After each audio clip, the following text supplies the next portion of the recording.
day, everybody. Welcome to the Real Talk Show. Today is going to be a powerful time. The ladies duck out on us tonight. They had a baby shower. One of the girls who we close with, she's having a baby soon. So Onika and well, Eva was supposed to be there, and Mark, Yeah, but she's somewhere but wrong by a shower in solidarity. yeah, she's somewhere around, Lyman and chilling, right? But tonight, guys, is going to be really powerful. We have a men's panel, and you all ladies can ask any question. And fellas, always stay tuned. We want to hear all the input and all the answers. So I'll just maybe introduce some of the people we have here. You all know Chris. This is Onika's brother. Where's you seeing Chris? Hey, hi, good night, Facebook, good night, everyone. Great to be here with you all again.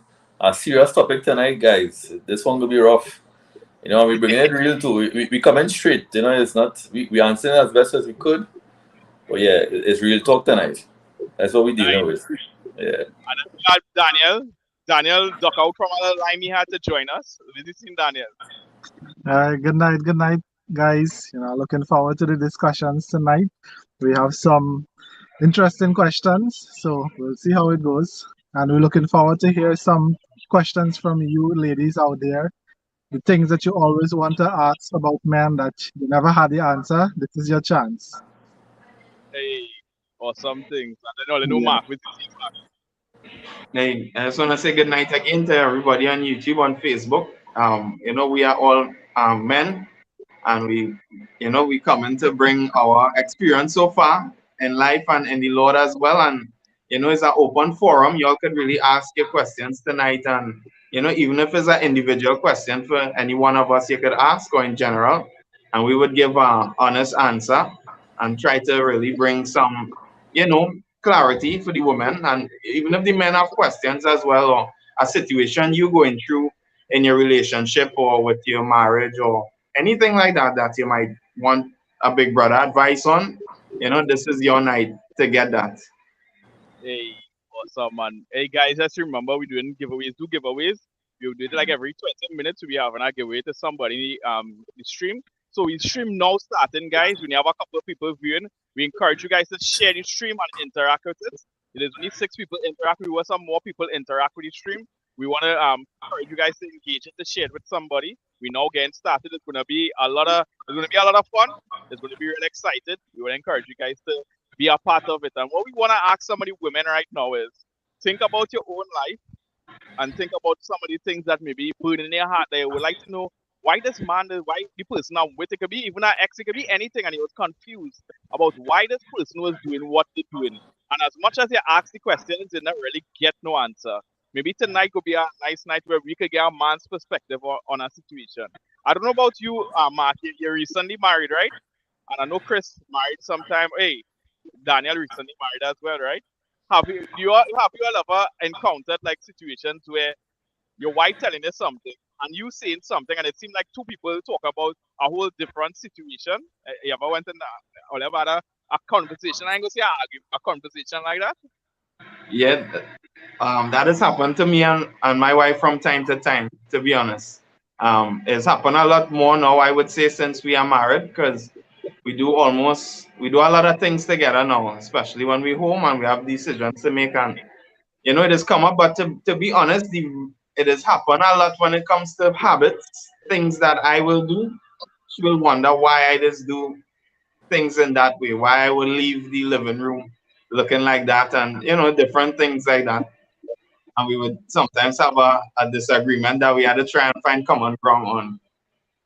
Okay. Now, but what is up, Daniel? Yeah, it happens. Yeah, because certain things, Ravini would see a different way, and then in my mind, I would think, well, why she can't see it from my point of view, and it's just a conflict. It's like, but this is the right way. Why is she not seeing it this way?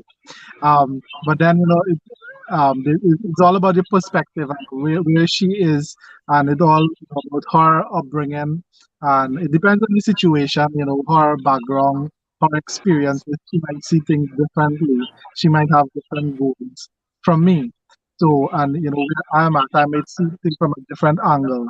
But as Mark was saying, it's about finding that common ground I mean, there will be things that you disagree on that you will never find common ground on. But at the end of the day, you have to say, okay, well, this is a person I love and made a commitment to, and this is something that I can overlook, and we could move on. We could agree to disagree because no two person can agree on everything. There are going to be certain things that you would disagree on, and it's a fact of life. But I think the key thing is how do you go about resolving those differences, and whether the person, as Trini would say, they're toting, and because you don't agree with what they say and they're keeping that on their mind for days. I think that is an unhealthy habit. When somebody else don't agree with you, you keep nagging, or you keep doing things to show you the satisfaction rather than moving on.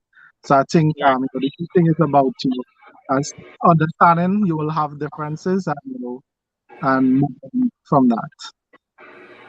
Awesome. Before we kick in the show, right? I know a lot of people tagging again, people in the stream, right? Yeah. I want to ask what they thought about Will Smith stopping Chris Brown. Yeah, not Chris Brown, Chris Brown. Why What they thought about I find that was real out of timing, real uncalled for, and that just too much. To me, that's just too much reaction and emotions in one man to react so for something like that. That's what I believe. 'Cause even though, all right, I understand that the joke might have been made in it might have been a bad taste in their mouth at a point, because when a woman losing her hair, right, that could be a big issue. You see, hair, your hair is also established with a woman's beauty. So when they don't have your hair, it can make a woman feel inferior and insecure. And we don't know what's going on who might Will Smith and Jada, obviously. So I think that's a big thing. And then too, well, but the reaction, the thing is, his reaction is, I can never be right, no matter what the situation is. Can never be right. Because it's a comedian, and dealing with a stand-up comedian, the man, that's what the man is do for a living. right? There's people that get talks left, right. Everybody was getting talks in the Oscars. The other hosts, they were making jokes too about different people and things. So why you had to react that way? But then at the same time, a lot of things going on with Will Smith personally in his life, as most people know. What I mean, what things that happen in his marriage and stuff. And I feel that's part of the reaction of why you reacted that way. But it was real at that time. It was real off, real off. Hey, all line on politics now. But what it says, Mark? I know you always have a unique input as a comedian. I was looking at. I don't really watch the Oscars, anything, to be honest. But I saw a lot of people was talking about it online. I have a lot of Christian friends on my Facebook. Some of them say that it took them to the scene where Jesus was about to be betrayed, and Peter take the sword and cut off one of the Roman soldiers' ears, and different things. They were it brought back memories for them. Some people find that we shouldn't be talking about that and that back and forth about it.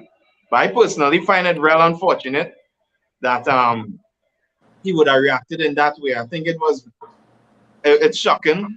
Also, Will Smith to many people is like a example, a role model, somebody who represents success, and somebody who's an actor and doing different roles. Even he won an Oscar for the movie he did with the Serena Williams and thing. And I think a lot of people was disappointed, and especially how it was violence too, and then how he was cursing after. I think that kind of sealed the deal. How he was talking after, but he did apologize. After the end, most people thought when you watch the video, you're thinking this not serious until he sit down and he started just cuss him out, and that's when you realize, whoa. Yeah, exactly. You realize this is not skit happening here. But that's weird, and I guess that's what I guess some women might wonder why a man would lash out like that now in a situation, like, because a lot of people coming on him and saying that he couldn't have a little self-control, that something like that happen and spoil because regardless of what people think, right? That's spoil the whole Oscars for everybody now. Everybody who wins, who's supposed to achieve something, that's just sour. Everybody is awkward in the room because everybody, if I give example, if Lewis Smith had leave they escort him, I think things would have been different. But everybody sitting down in the room and doing that, just man just slap up a man on the stage. And Yeah, that and you getting to sit down in the Oscars like normal, eh? Yeah, that's crazy. if that happened, think about that. If that happened at that event or the went and that just happened and you just see him man sitting down in front the normal and laughing at Yeah, but then But what you think about how Chris Rock responded though? Because somebody might have wanna slap him back or probably get back angry or something, but he was real cool. He didn't even press charges or anything so far. well, the thing is, I think Chris Rock actually make him look even more silly now, boy, based on his reaction. It made the whole situation worse because he didn't react. You know what I mean? He reacted with the man reacted with dignity. The man said, "All right, I get a hard slap in front of hundreds of millions of people, but hey, it's all right, man. I move on." Will Smith, so he didn't press charges, but I find he should have. Because a man can just assault you public like that just so on the school now. But that's his choice if he want to do it, you know what I mean? I guess obviously when I see him and it was like, let me be real, right? If you do it, none of my walk up and slap you, might be a little shocked too. Like the first instant he was like, "Oh, that really just happened there, Brett?" Yeah, you can get shocked. Yeah, he was shocked. He was. Yeah, that is true. Even sitting down studying with like doing another joke, and that's actually how he responded. He responded kind of shocked, like, "Oh, is that G.I. Jane joke, Brett? Like, you really serious?" But when he said that, when he said that, that's when Will Smith started late on him, man. Yeah. Some level cost on him, boy. It's unfortunate, right? It's a real horrible. It actually make his image look. People had a certain respect for Will Smith. They probably still do, obviously, right? But some people will watch that and say, "Nah, boy, this man, I'll watch him different now." They'll actually look at him and say, "But you have no kind of control of your emotions, boy. You couldn't bottle up." No, but he really apologized, and I think he came off of the Academy Awards, some group thing, something with the Academy Awards, and he came off of it. He resigned. Yeah, he resigned from it, right? He resigned from it. So, and then he also said that any disciplinary measures they want to take, he willing to accept now, boy, from the Academy, because he realized he was off. But he probably only realized that the amount of people probably tell him things, the amount of messages he gets. I sure even in his circle, his friends, right? The circle, when me telling him, say, "But why you do that, boy? You know what I mean? That bad, but I look real horrible in front of the whole world to see, boy." So I sure people close to him tell him that, you know what I mean? Especially he was a comedian, he used to make fun of Uncle Phil Bullet right through. Yeah, exactly. Anyhow, let me get on to the show, right? And ladies, I want you guys to put comment and tell us you go along with it, right? I've seen Kwasi, I've seen a couple of people in the chat, back and forth. Ayana, was you seeing? And Marcia, I see Kerwin, I see Dwight. Hey, was you seeing Mandy? Let me hear what is going on right now, right, guys? So let me pop in the first question, right? One of the things I would like to ask upon the panel, right? And anybody want to take this one? Well, they can take it. Now, we asked a survey of some women, and these are some of the questions we got back, right? So we want to hear also your questions online, and we want to hear some of your input online as well, right? Maybe I'll go with the first one, fellas, right? Why do men take so long to get married to a woman in a relationship with them for some years? Who want to answer that? Yeah? Chris, you want to answer that? Yeah. You want to answer that one? Why men take so long to get married in a relationship? Get married to a wife, to a woman? That's what you said, right? That's the question. Yeah, like a man could be in a relationship with a woman for so long. Why you take it so long and he might even propose to her? Like, why do men do that? One of the main reasons a man will take long to get married is because he's not totally sure. He has to say, "See, this boy, I have to really, really be sure what I'm doing." Because you don't want to go into a marriage, boy, and then in the marriage, you're sore, you're unhappy, you're disgruntled, you know what I mean? You're frustrated every minute, you're vexed all the time, quarreling, So sometimes a man will reflect and look and say, "You know what, I had to make this decision based on what I see coming from this person, what comes out of this person." And every person has certain traits that a man can't deal with, right? You will find he will stall the marriage. You might love the person, right? You're in love with the person and everything, but you will stall the marriage because you want to see. You're looking for change now. You're looking for a certain kind of response, a certain reaction from certain things, like when you see things, because Men like to talk. Men like to talk and like to teach, right? And one of the things a man love in a woman, listen, one of the things a man his whole dear to his heart is when a woman listening to him. If you want to get a woman to listen to you, boy, that is a big plus in any relationship. Listening, and that is something that really hard to find sometimes in a woman, So if you find a woman boisterous son, she was saying, boy, come here, do this, let me go. I wait to do, I wait clean, I wait do that. Like, I can't nag a woman, right? A man not going to watch a nagging a lady, a nagging woman and saying, hey, I ready to marry you. He would have second thoughts. That's one of the main reasons I believe, because you're looking to be in a marriage for peace and love. You want unity and oneness in a marriage. That's what you want, right? And you want companionship. You want help. Right? And help in in terms of physical help, in terms of sweeping, mopping, and things. Just somebody who could advise you and get you, sit down and have you have a one-on-one conversation, and it's not arguing. You're just talking or relating one-on-one together in a peaceful manner. Men line up, but from the time a woman started to raise her voice and get aggressive, has changed everything. Everything has changed. Right? Bells started to go off in your head. You started to say, you know what, boy? Let me take a back seat. I wait until you cool down, because when two people get real mad, it could be bad, right? So if one person on the fire rage, somebody had to say, you know what, Lord, I know we're down that road. That is not me. Let me humble myself and wait. Right? I go be the stupid one. Let me be stupid, and you finish up, both up and shout up, and I will wait. Yeah. And I'll come back another time. That will be the safer option now. Because when two people get vexed, it could be bad. They could say things that's out of character for you, and you know one time is not coming from you, because sometimes Satan has used them situations. It's serious. So it had to be aware of things, I would say that. Mark, you wanna add something to that? Because I find Chris really he didn't give a direct answer, Mark. I didn't give a direct answer? That's our Mark.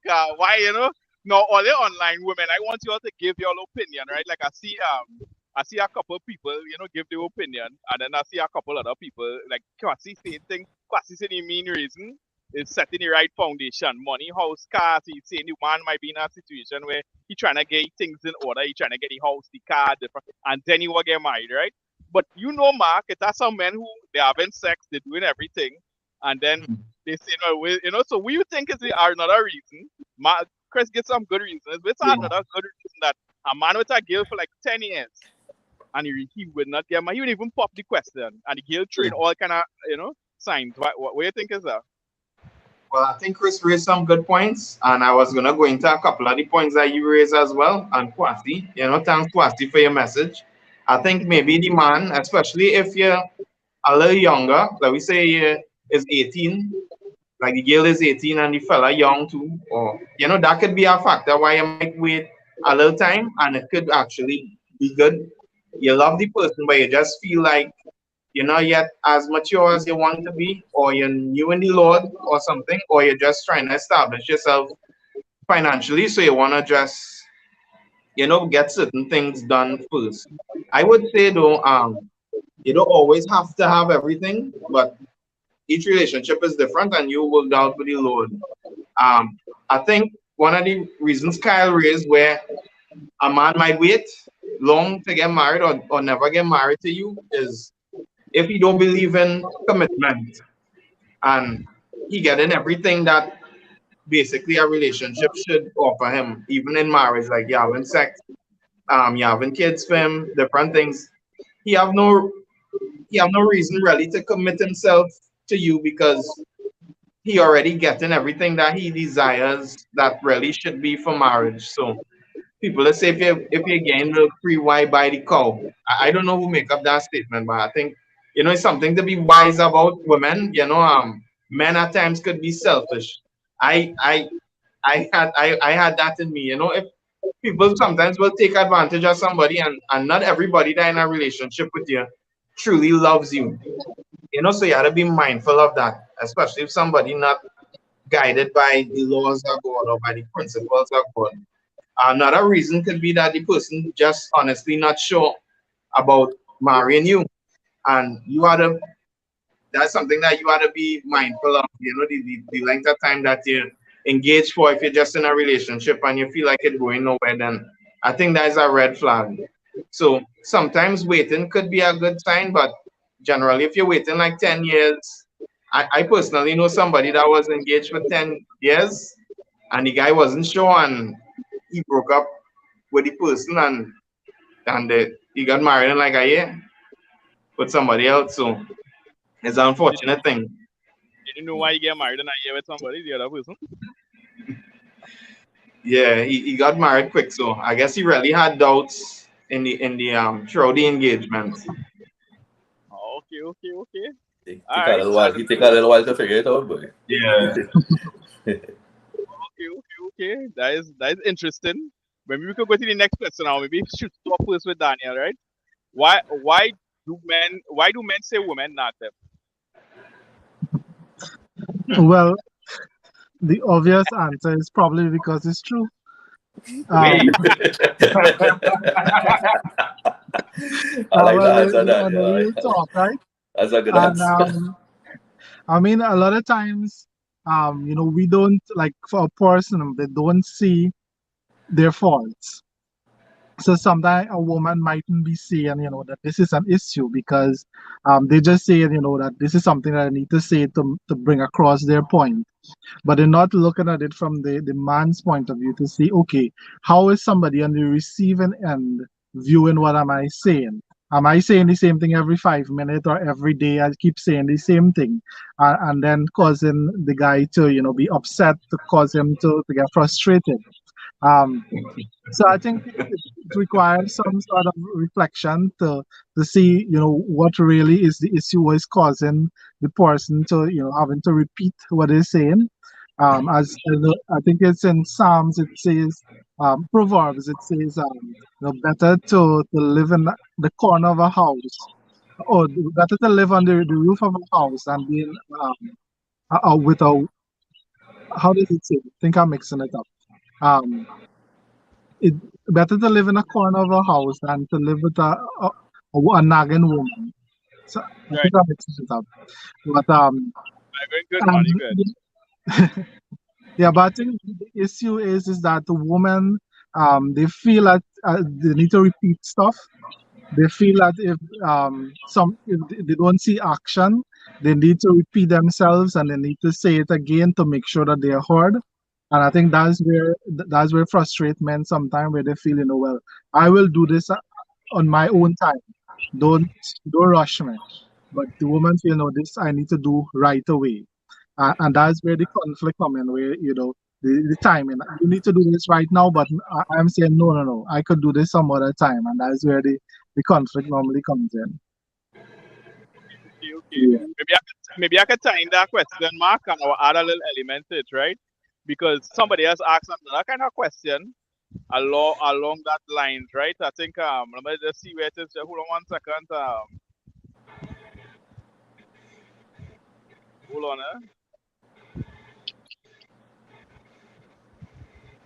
Yeah, I see that now. Relationship for years, own time. Hey, why do men do things in their own timing, man? So Yeah. maybe you can reflect on that. Why do men do things in their own timing?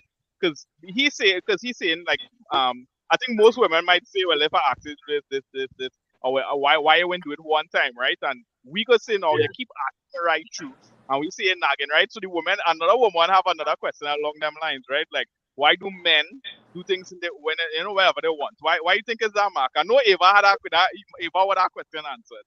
Yeah. Well, I don't know. In me, sometimes when I have things to do, I will have a vibes. I don't always feel to do things immediately, but it's on my mind and hard to do. And sometimes, especially if I work and I come home, I might just want to sit down and relax a little bit, or even if today is the day to do it, I might want to relax first. And I don't know what it is, but I just know in my mind I'm going to do it, but not now. I just have a intuition, and it is be annoying to Eva sometimes.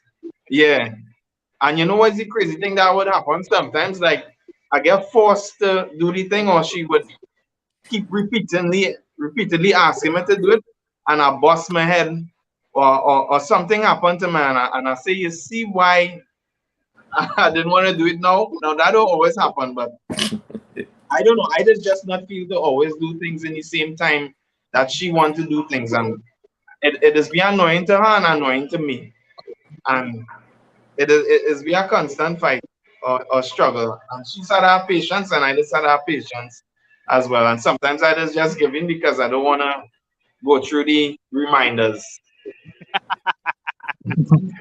Well, will you take now you are next married man, Chris, so maybe you could say, you know. Yeah, well, with me, the thing is with me is this. What I look at is the importance level, Right. because Yeah. what she might see as important, Cindy might see as important. I mightn't see it as important. According to what Mark said, they might be sitting down and have a little bit of dust on the ground. And she might say, "You think you could just clean up and thing?" I say, "Yeah, I'll clean it up. Yeah, no problem, I'll do it." But then again, half an hour pass and she see I ain't do it. So she'll want to, okay, I clean it up. I say, "Chris, don't forget to clean it up. Don't forget to clean everything for me." I say, yeah, no problem. And then 2 and 3 hours pass and nothing can happen. And that's when things start to get, she might get a little upset.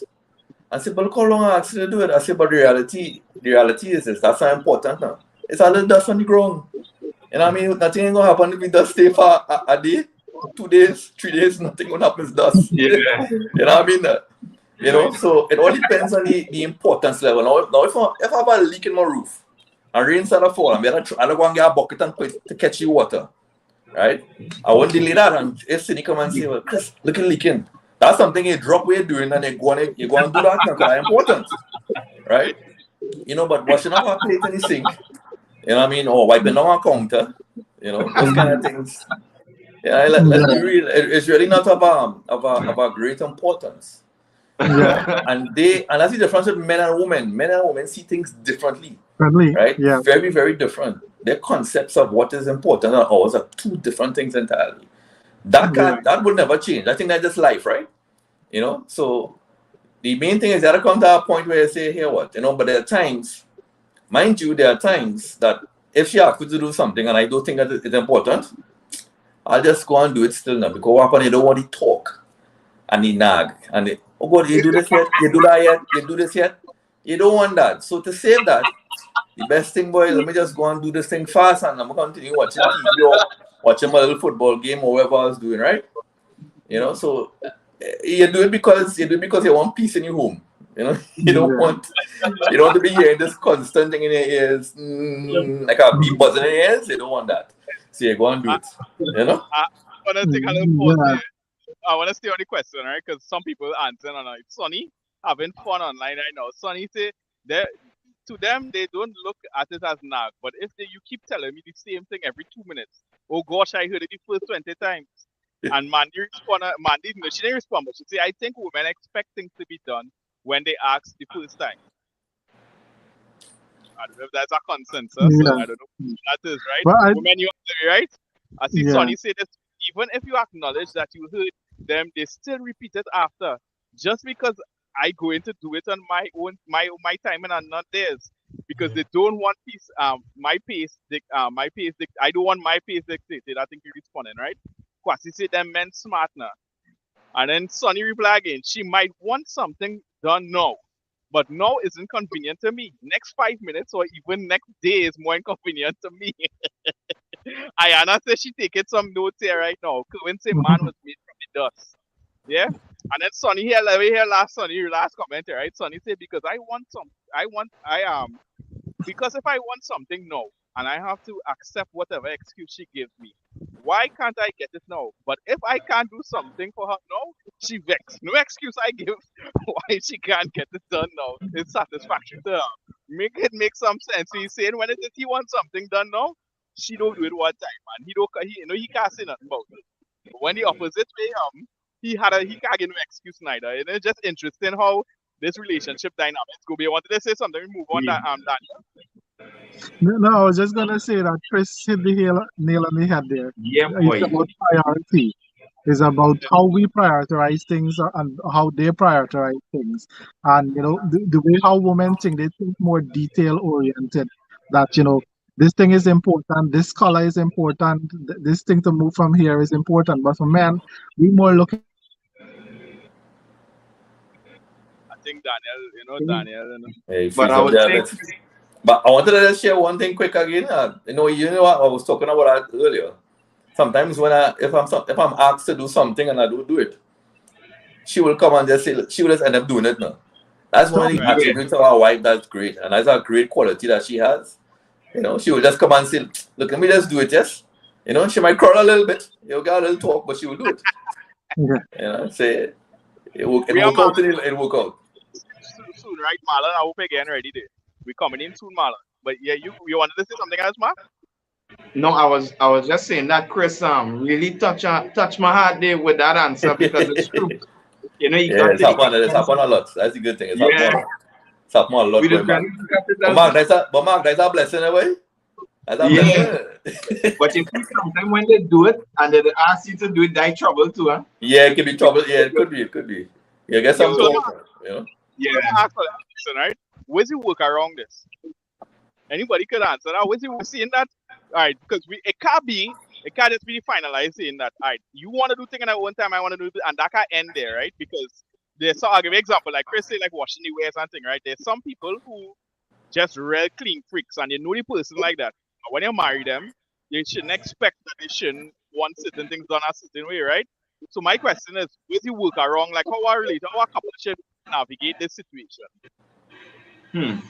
Well, they must come to a compromise. I believe. Yeah. I mean, obviously you can't let wife do everything. You know what I mean? So there are times I do a lot. I wash wares, I sweep, I mop sometimes. You know what I mean? And the reason for that though is because that wasn't me before. Many years ago, right? You couldn't get me to pick up a mop, a broom. You couldn't get me to do nothing like that, right? So in reality, Cindy has helped me a lot with that. So sometimes I help out and stuff. It could be a little more, I guess. I could do a little more, but we know how things just go, you know. Yeah. And like the laundry and stuff like that kind of thing. You know, I do the laundry. I do most of the laundry. So that's one thing I do plenty, the laundry. I'll do that. Hear this question, all right, Chris? Man, Yeah. say this. If it's important to us, we would expect it to be important to you. So she's saying, you hear me? Yeah, but yeah, man, fix the mic. Oh, okay, you hear me better now? Yeah. Yeah. So she's saying it's important. If it's important to us, we would expect it to be important to you, right? So here I want to ask you a question, right, Chris? And Mark and Daniel, sure they're married, right? There's married men in the panel, guys. What is one thing you would say important to you that maybe your wife maybe don't consider important? And it's looked on the same way. We would say that, hey, this is important to me, Breds, and it maybe not necessary. Like, you know, we don't treat it as important. The same way, like how Mandy's saying that maybe I find these things important to me, and I find you should pay attention to some of these things there. Where it's something you would say that maybe this is important to me, but it don't be treated as important. Who wanna answer that question? That's a tough one. That's a personal one. No, well, now for me, that easy for me, boy. Go. It have one thing, right? Now it's not totally right. You know what I mean? It may be a little extreme, but I might have a little problem in that area. Right? I have a real problem, right, with leaving doors open when the AC running. That's real annoying me, right, for some reason. And you know, that's something that Cindy just do all the time. And she know I don't like it, but she's closed the doors now. But as someone else irritate me, I can't explain it. You know, but like just leaving doors wide open and they just going about, and sometimes I just say, but why can't I just close the door? That's real hard to do, you know? And I can understand if you go and do something quick and come back, right? Like, let's say you're going out the door to pick up something quick and run back. That's cool, I don't have a problem with that.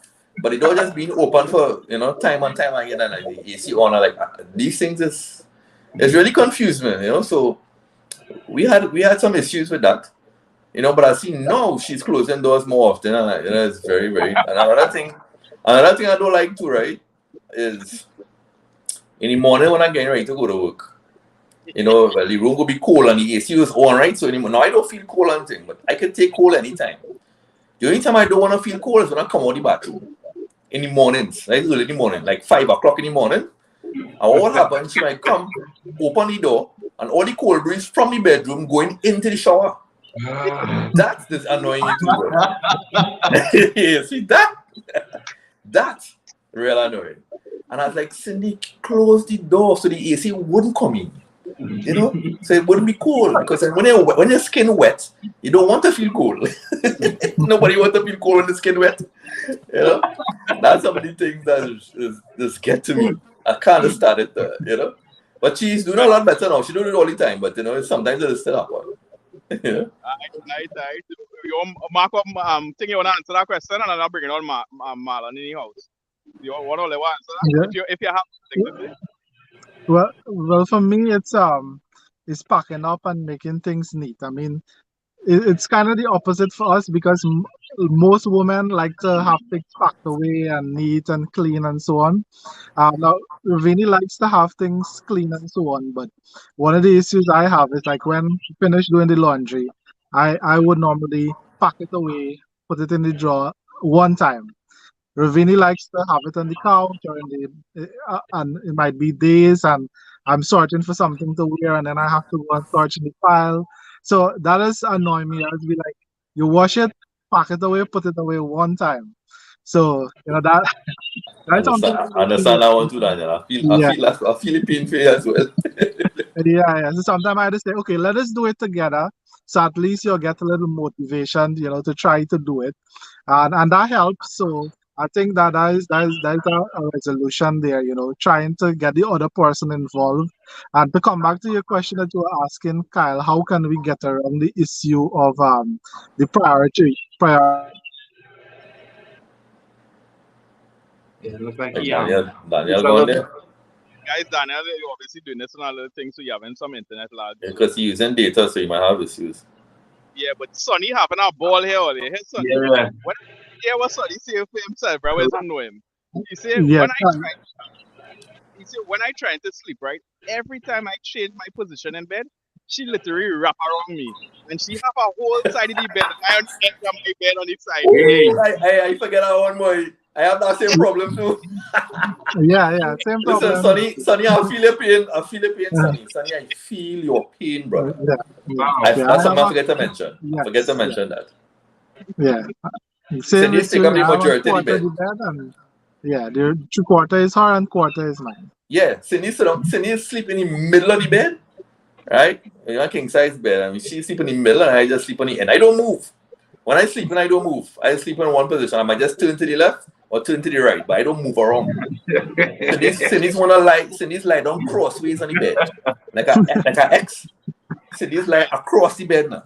Her head one direction in the east and her foot in the west. That's how it is. Hey, anyhow, Daniel, you're staying with us, or I don't know where you do. I don't know if you have to go back or you want to stay a little longer. You tell me. I could say, yeah. Alright, cool. We bring on Marlon in the house. Marlon, I seen Lifa here with you. You want to bring her? Hey, you didn't know I seen you backstage, right, Marley? I see. Hey, where's you seen Marlon? I think your mic muted, Marlon. Yeah. My bad. Good night, everybody. Good night, sir. Good night, Marlon. Oh, they haven't something real serious thing going on there, boy. Wait, it's real talking. It's interesting that I didn't purposely do this, right? But I now realize everybody on the panel married, so that it's interesting where we're going with, right? So we want to get the next question, and we'll kick it off with Marlon, right? Why are some men so attached to their mother? That is what a question a woman asked Marlon. Why are some men so attached to their mother? I do have that experience. No, I really love my mommy and thing, but I do have that real attachment now, boy. But I would think the reason why a man might be so connected or attached to his mother is because that woman cooked for you all your life, boy. You know what I mean? She cooked for you, you know what I mean? When things she washing your clothes for you and things, you know what I mean? Yeah. You find she might have been a little too much, a big man, she washing your clothes still and washing your wares, you know what I mean?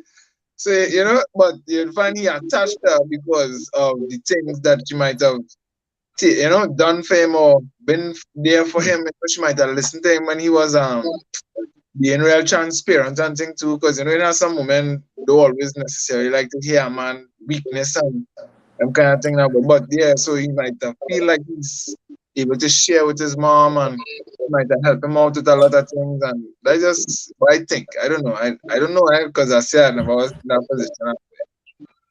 Lindsay is spoiled. I know. What you think about that? If I was to I spoiled, would you say that like how Marlon described, right? She do your mother love you so much in all these different ways. She do all these things for you, right? Marlon, your mother do all them things for you, right? And now your wife, now you can doing half of them things for you. Nice spoil? Oh God! Well, boy, I think it's a thin line. It's a thin line because the man now could say, "Well, my mother used to do it for me, so you are to do it." And Right. there is the thing where my mother used to do it, but I recognize it's both of us in this relationship. Let me see how we could work it out. You do this, I do this thing. You know what I mean? But if you just want to just back and say, "Well, yeah, my mother used to do it," and I would say that is spoiled, boy. That is, that is a spoiled thing. I just want to say concerning the being attached to your mother. I used to be like when I was in my mother belly, I was attached to my mother. And when I look at my belly, I have this little scar where I used to be attached to my mother. I'm joking. But I just sometimes wonder about it sometimes. Well, it was a transition from living with your mother and her being the female person that you're in the house with, doing certain things to, being married. The Bible says a man does leave his father and mother house and cleave to his wife. But I just keep in contact with my mother, to be honest. I just talk to her very often. Probably once a day. I talk to my mom. I don't know if that's normal or if that's not for like a 5 minutes. But, would you say, Mark, that would you think we getting really here, right? Do you think that you are attached to your mother? Does your wife tell you that? She does feel like that. Like I am that way, but I disagree. You disagree? But I don't know. I don't know what's the norm because I guess Chris and Marlon and them could think, but I just pass from mother house on the way to work and thing too. So sometimes I just stop in and see if she's okay, see if she's alive. Oh, wow. Nothing wrong with that. Nothing wrong with that, dude. I didn't say anything wrong with that. You stop in by your mom, you passing by your mother house and they stopping like that is. But especially on the way home. Before me and Eva got married, though, we did talk about responsibilities, like how we would, share up responsibilities. And she in the background just laughing and jumping. But we did talk about that, and I didn't really expect Eva to do the same things that my mother would do. But right. That was a conversation we had before I was married. But I do talk to my mother often, almost every day, if not every day. Not for hours, but, just a check-in. Oh, okay. I being real.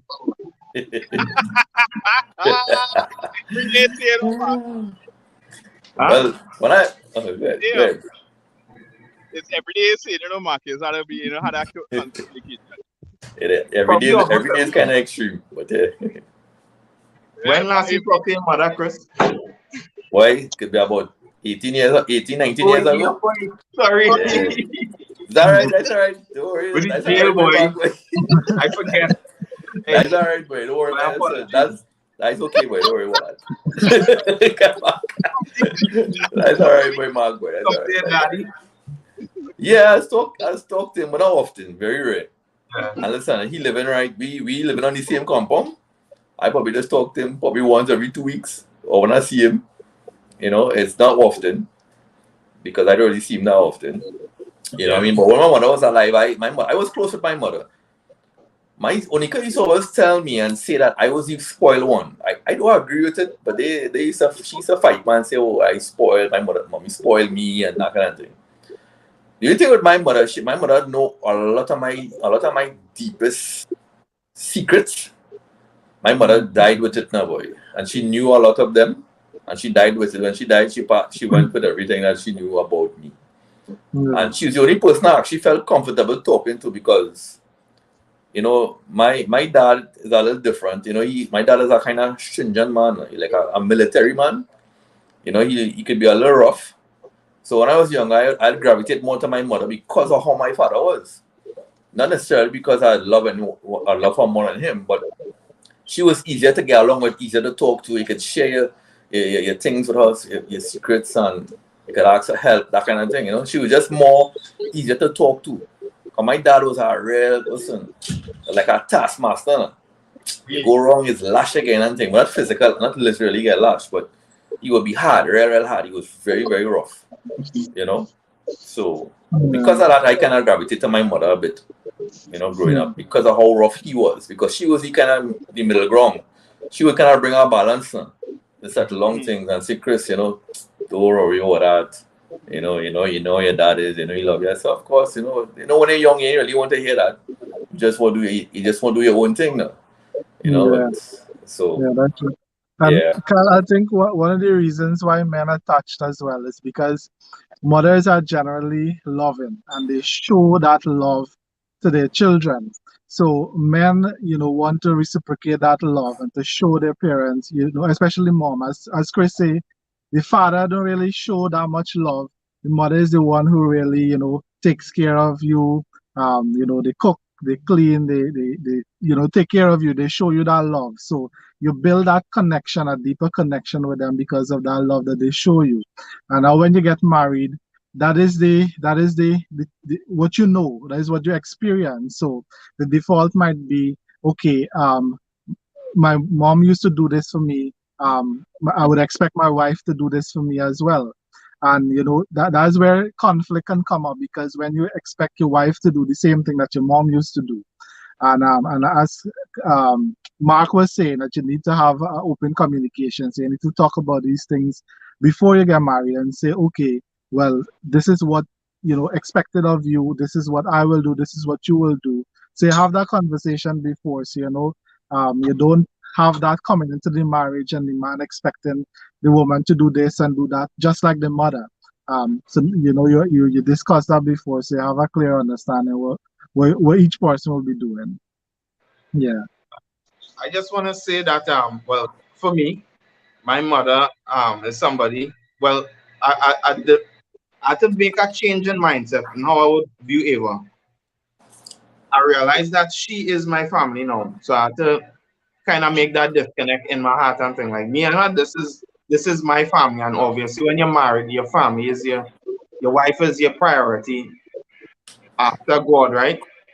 But I think for me, my mom have a special place in my heart, and for anybody, because I know you know your mom brought you into this world, but my mom was a single mother, right? No, her father was not wrong. He went somewhere to come back for some years. And my mother was she did what she had to do. She was a hustler. She figured out a way in like in an extreme situations, you know, to bring us up and to, you know, help me to survive. And you know, she tried her best, and that's just something I respect. My mother not perfect, and you know, every parent would have their shortcomings. But I honor her, and I give her that respect. And I don't know, just a little off topic, but I was talking to somebody yesterday that he or she said that they do talk to their mother, and they actually to the place that they feel like they have hate towards their mother. And I find that's a weird place to be at, even if somebody did do you wrong. You know, your mother is somebody that God chose, and I would say that it's good to, you know, forgive. And you know, even if you're not necessarily as close to them and thing, I don't think you know, you should honor them just for, if you're alive, that's a blessing that God used them to give you life so that you're in a position to accept Christ and experience the love of God. But I still want to know, Marlon, how often you just talk to your mother? And Daniel, how often you talk to your mother? Yeah. Well, for me, my mom is not here in Trinidad, so I would probably talk to her like twice a week or so. Yeah, just to call and see how you're doing. Sometimes she would call. Yeah. And she's not living in Trinidad, Mark. So Yeah. and that, but anyhow, good. Yeah. Sometimes once a week. Okay. So Mark, sorry, I mean across here. Mark, so you talk to your mother every day, yes? Every day is past. Yeah. It might be a 5-10 minutes, and Then tomorrow I'll talk to you tomorrow. But every single day, 7 days a week, from Yeah. Sunday to Sunday. It could be every day or almost Wow. every day.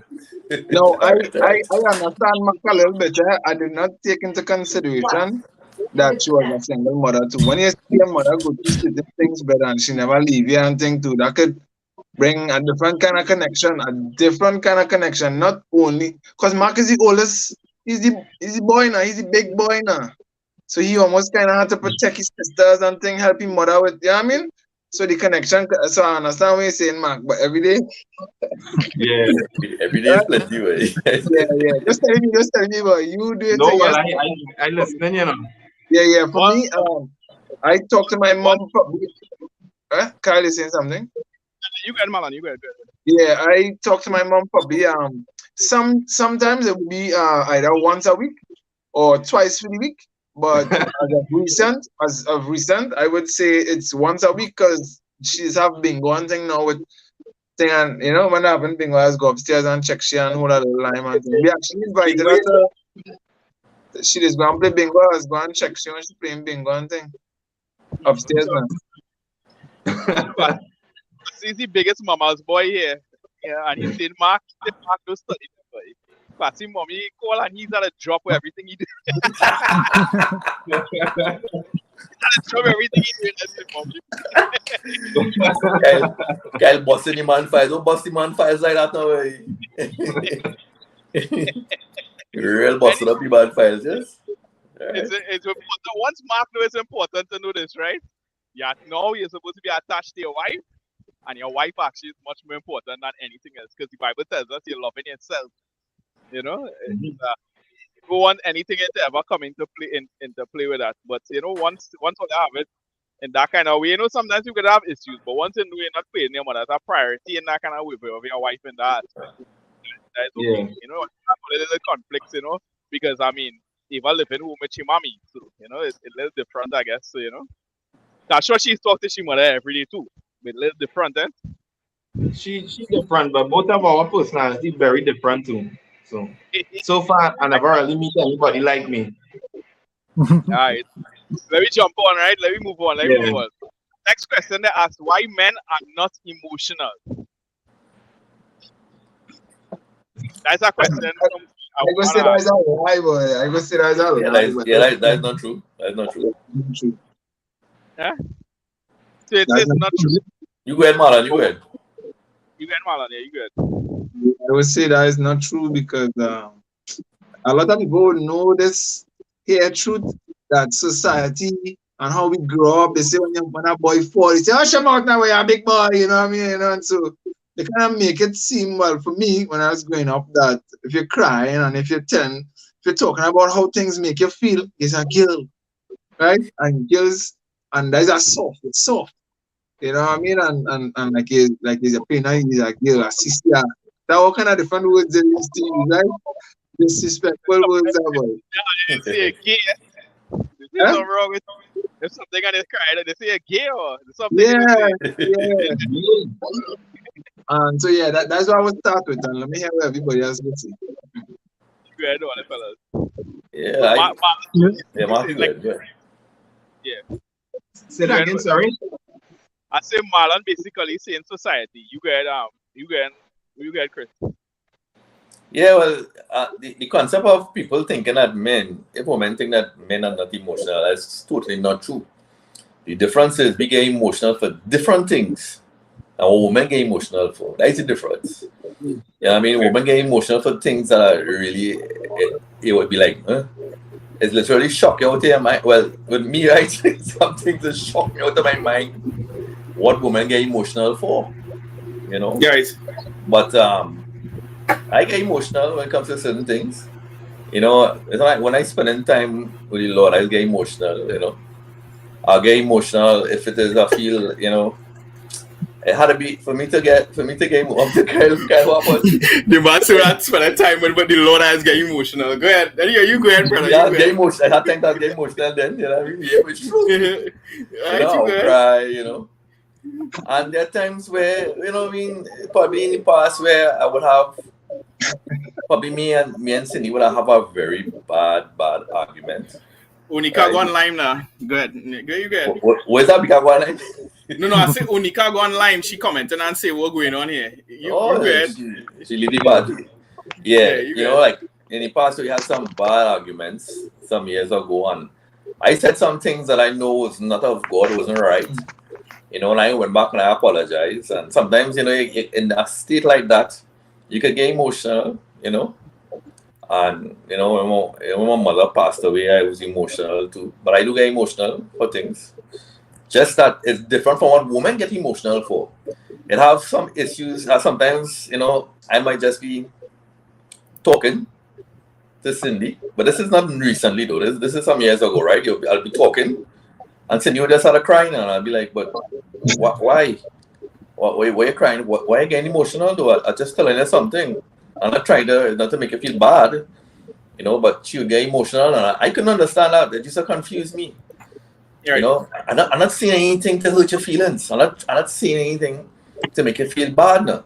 But I guess, you know, women are very different from men. Very different. You don't know what goes on in somebody's heart and their mind at the time now, you know.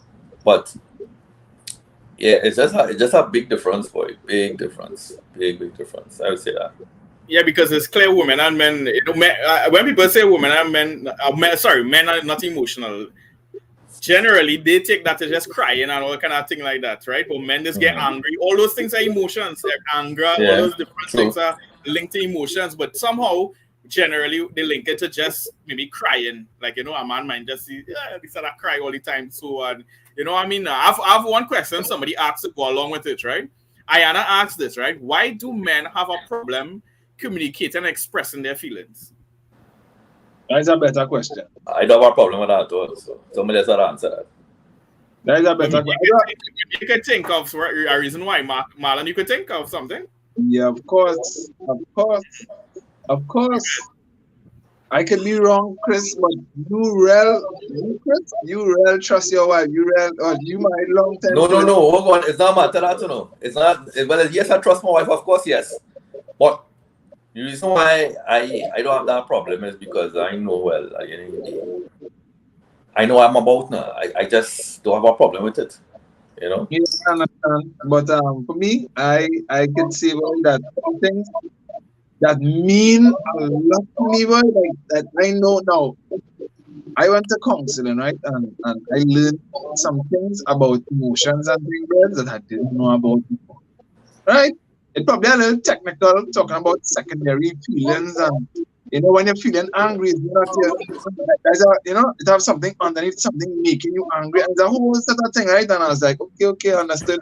So I'm now kind of getting to pay attention to how things make me feel. For instance, I today told Lifa, since I wake up this morning, I have this pain in my shoulder here, right? And I'm in pain whole day.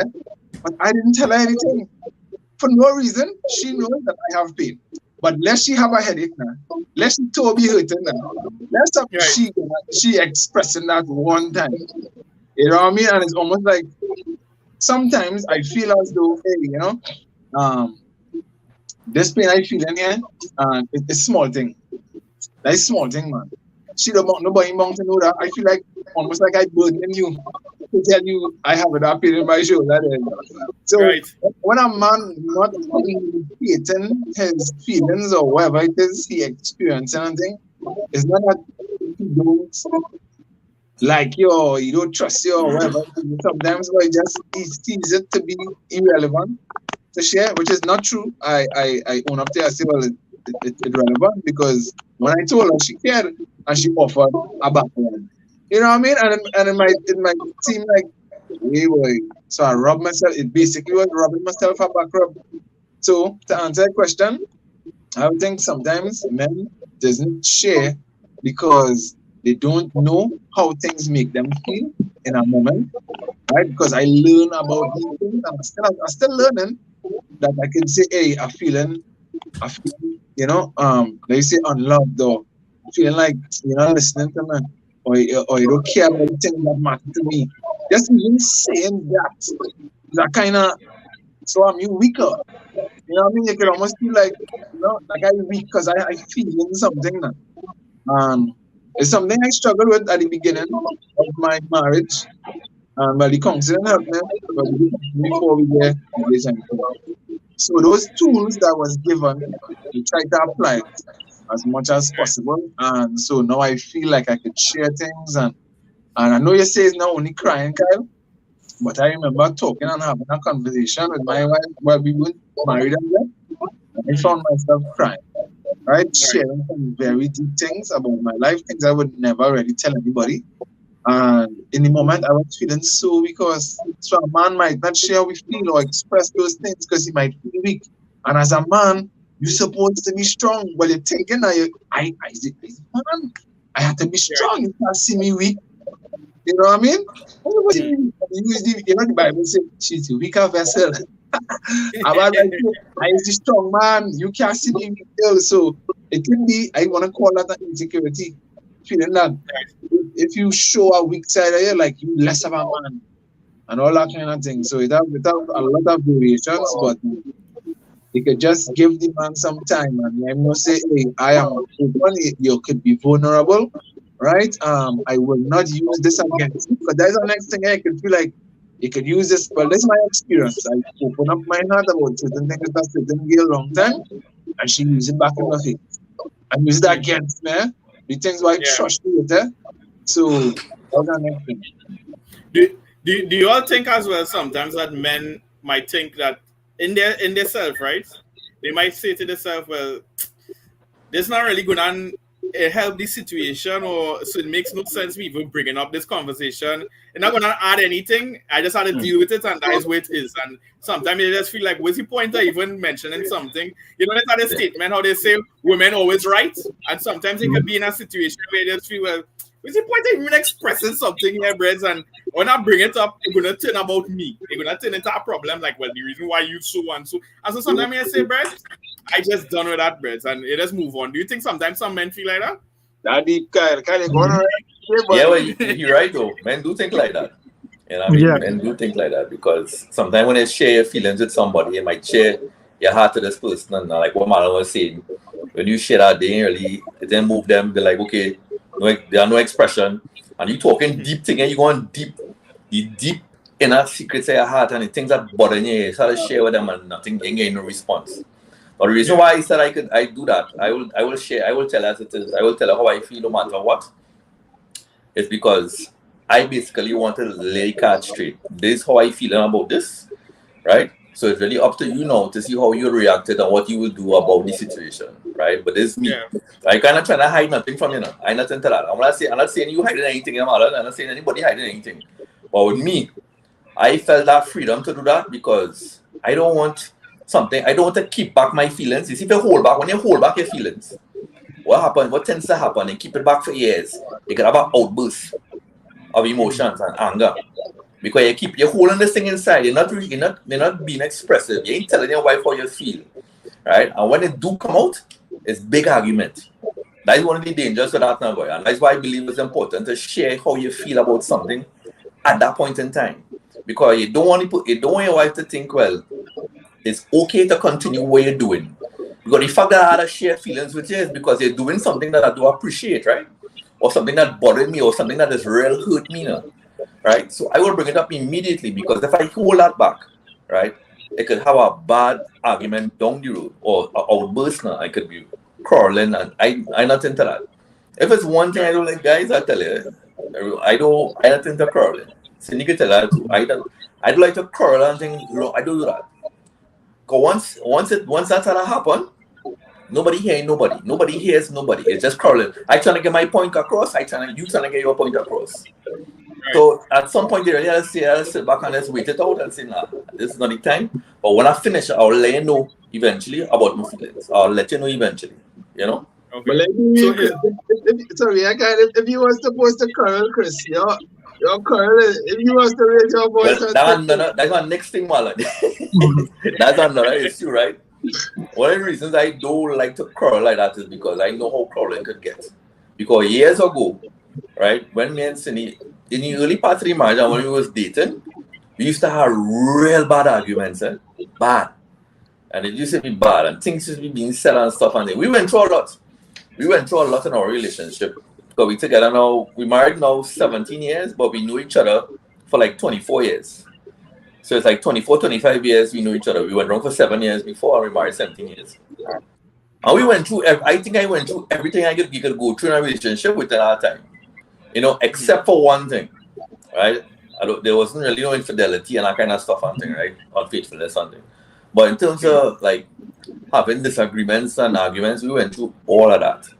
And I quickly realized, I say, you know what, boy, this is the result for this is this. You have to, the only way you could solve a problem is if you address it one time, but you have to address it. If you leave it, keep it, right?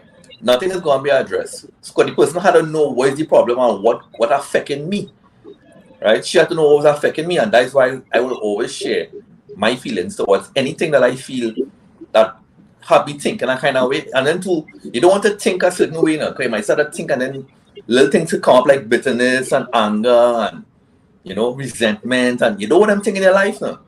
So it's always better to express and say how you feel. That's what I believe, you know. Okay. I could just hear a comment from Tony. Yeah, you go ahead. I see he's saying here that a man would not communicate with a woman unless she makes him comfortable to do so. If she portrays this, if she portrays a strong tomboy attitude, you really feel he going to tell her this too hurting. He feeling hurt. She was on a phone with a man all night. I think the essence of what he's saying is true. Somebody will open up to you or express their feelings for you if they truly believe that they could trust you. Sometimes people will be afraid of making a fool of themselves or embarrassing themselves. And also, if they feel like their emotions or what they're sharing, you will hold it and value them, that you're somebody that they could trust. So sometimes a man not necessarily sharing things could be insecurity on his part, or just he was somebody that he could be vulnerable with.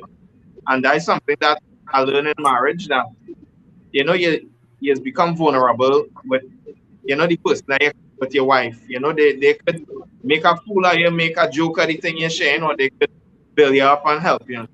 And like for me, I would say in terms of any emotions and those kind of things, it's a struggle at times. I didn't grow up being somebody that would share emotions, like even love. I didn't tell my mother, I love you, or hugging my mother, or hugging my father. I just grew up eating and that's it. And just surviving. And like sometimes I just feel like I want to tell my mother I love her, or like, express love in that way, but I just never grew up doing it that way. And I never saw what love or emotions from a man looks like. Generally, through movies and different things, you'd see the man being like a leader or somebody that would bear the brunt of issues and just kind of deal with it internally. And for me, how I would deal with my issues is you might watch porn, or a man might go to the bar and talk with the fellas, or get drunk, or do different things. Sometimes you see people dealing with the deep emotions in a different way, trying to find comfort instead of opening up. And you can even open up to God, and that was the start for me.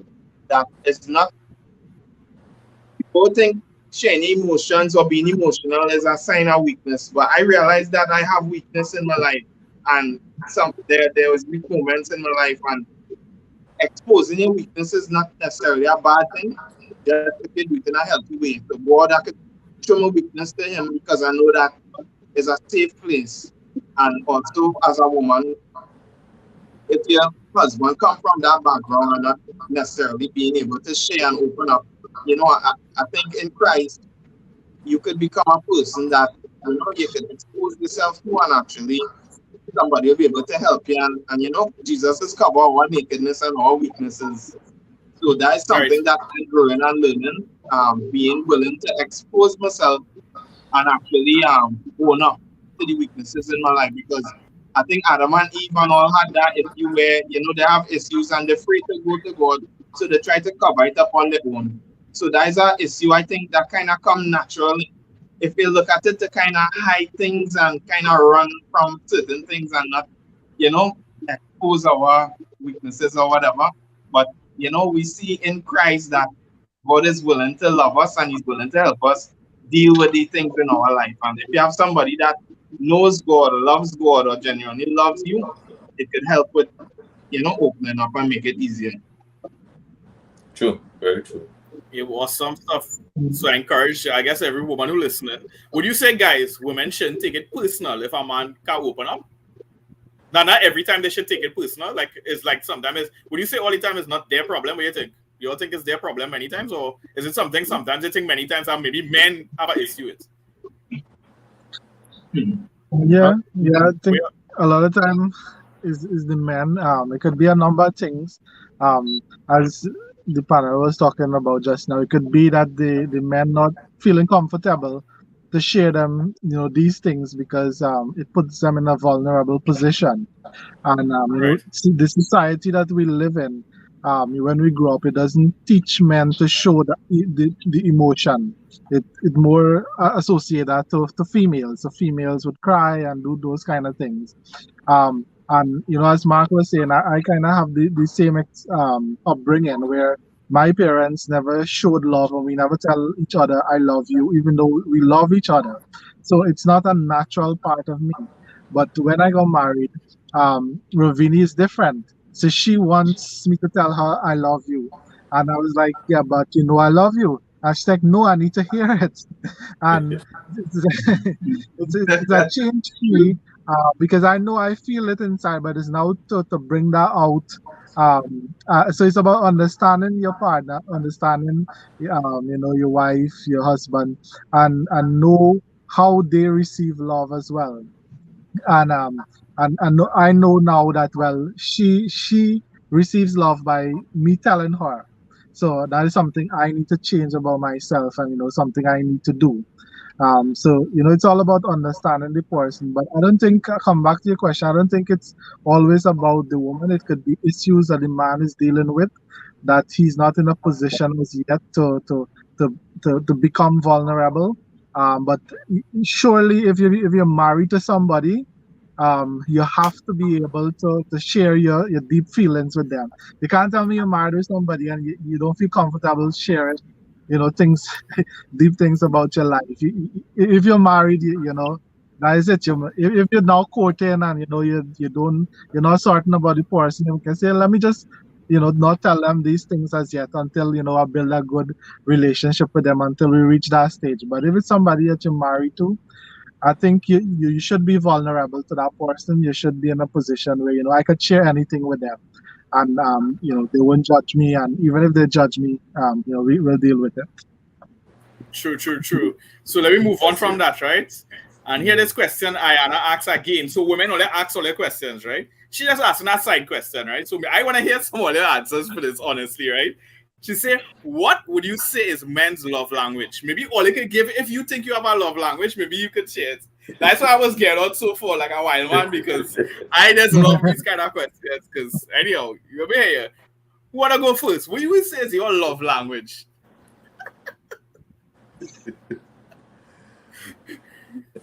I would say I might be kind of shallow in this area, right? I'm be a little shallow in the love language area, guys. So forgive me, right? Forgive me. But my love language, I like gifts. Hey,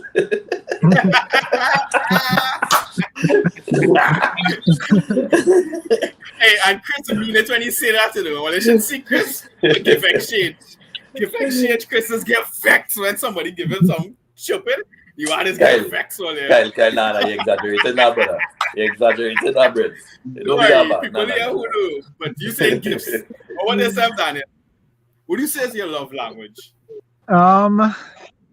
I don't know because I guess it changed based on the situation.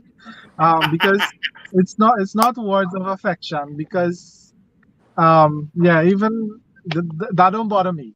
So even if Ravini don't tell me she loved me, I know she loved me. So like for her, I need to vocalize it, but for me, I don't need to hear that. Right. So it's a tricky one.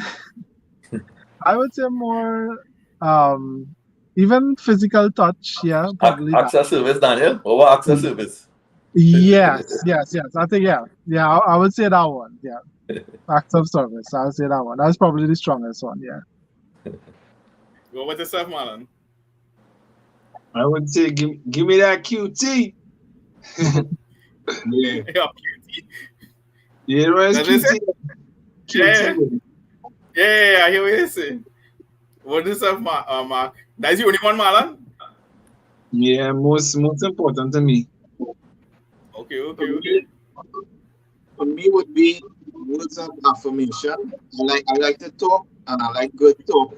I like good things. To hear good things. I love good one boy, man, boy. Sorry, I cannot shadow in this area. I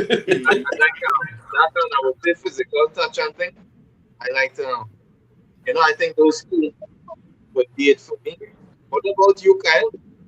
Me, I tell my fiance, I like all of them. So I do a food. I wear everything. To be honest, I don't feel a whole with a lot of different things in my life. I have other things higher priority when it comes to like respect and like them kind of different things, faithfulness and of course. when it is.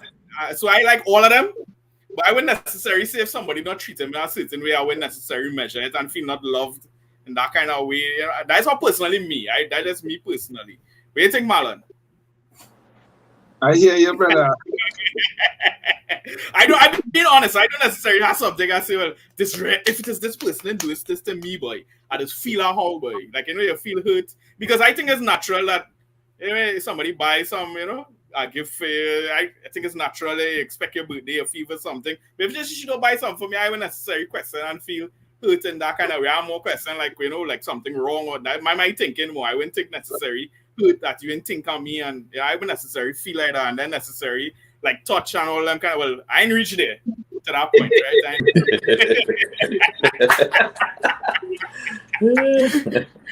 Yeah, but anyhow, you that I think that's it for all of us on the panel. Some people saying this panel full of romantics. I don't know. Serious. Mandy said this thing full of romantics. I feel Mandy speaking that in the BNS. Mandy speaking that one in the BN, boy. I receive it. Yeah, I receive it too.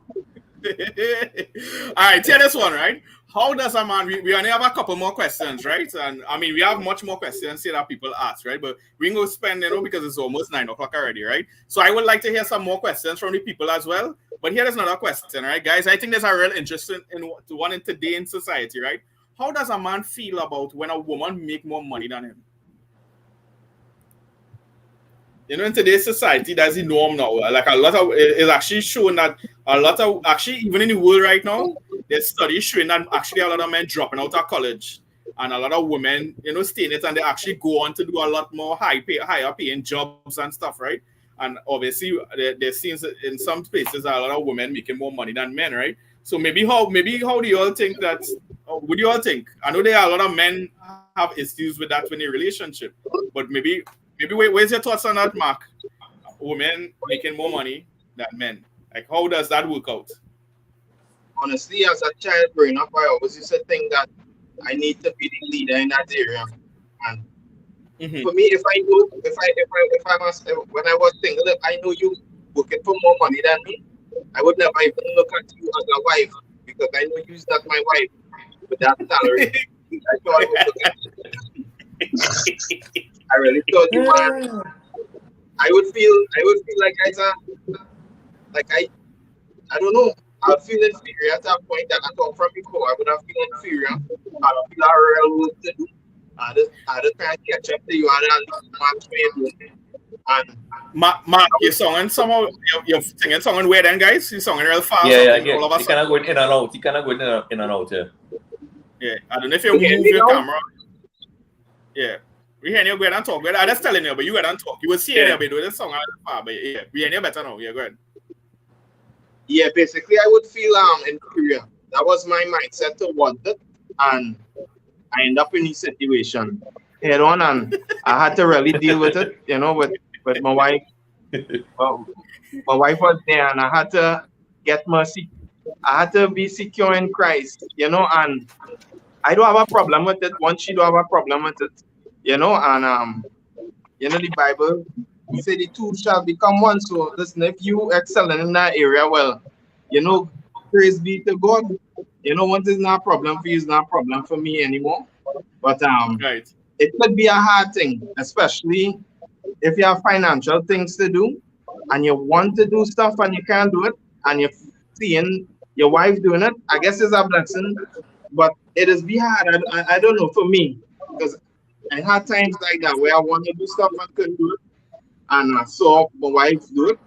Even when I got married, I didn't have like a proper job and thing per se, and she still had that faith, you know, to marry me, and God really opened doors to me since I was married, and God, you know, really blessed me, I would say. But I was thankful to God that it wasn't that issue for my wife. But we also had a conversation about it. We was realistic about finances before we were married, and that's a real conversation that I think any couple should have, especially if you're going into marriage, about financial expectations. What is going to be your financial obligations, and if both of you all could actually realistically, you know, maintain the life you want to live, or if it could happen, not going to the marriage expecting her to be doing certain things, or she expecting you to, you know, doing certain things. You know, you really have a conversation about that and make sure that both of you are on the same page so you don't have any kind of surprises. Because for some people that might be a deal breaker, because when I was young, I had women want men working for $50,000-$60,000 a month, and that's good. And some women it's not really an issue; they could work on it together. So I would say that conversation. Because Chris said you were sometime you actually wasn't really working, and your wife was basically the breadwinner, right? Yep, So how that does work? Because Juliet said that's a question a man should be but should be answered by a husband who is earning more, but Mark wife is earning more than him, right? But let me hear Chris. Yeah, well, with me two guys, when I got married, right, this might shock some people, right? When I got married, I wasn't working. I get married with no job. I was in between jobs, right?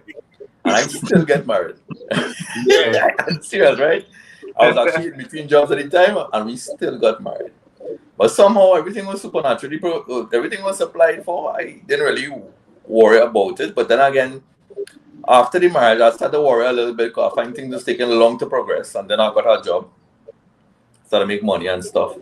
You know, and at that time we used to make around the same amount. Or Cindy will make probably a little more than me, you know. But I have no problem. I have no problem with a woman making more money than me, because my wife does make more money than me, and I have no issue with that. That was never insecurity for me, you know. But I understand it could be rough, you know, if your wife keep reminding you of it. If you have a wife like that telling you about it and say, listen, I'm making the money here. Oh, I see breadwinner. You're supposed to be use the man. You had to make the money, not me. Right? If you have a wife ponging you with that all the time, that could break. You see that? That could break it. Chris said this question, right? That could break it. That could break it. Yeah. Do me to cut you, Chris? Say this question, right? Yeah, sure. Go ahead. You say upon a time you wasn't working, right? And she working, right? How you used to feel when you say, I can get some KFC. How I still feel when you say, I can get some KFC.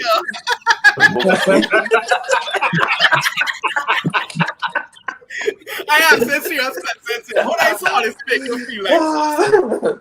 Yes, I can get some KFC. Can you really silly though? How I to make you feel she's the breadwinner? You know what's the good thing, boy?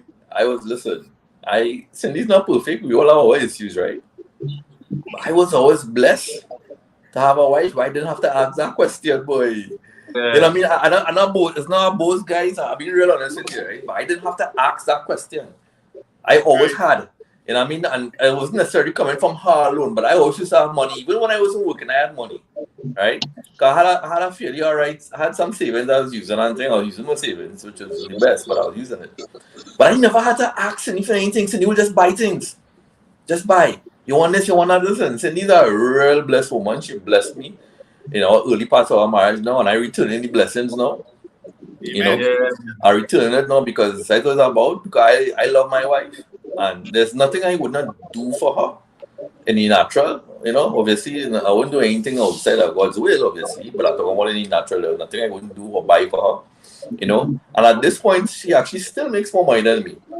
I don't have a problem with that. I am actually happy and proud of her for making more money than me, right?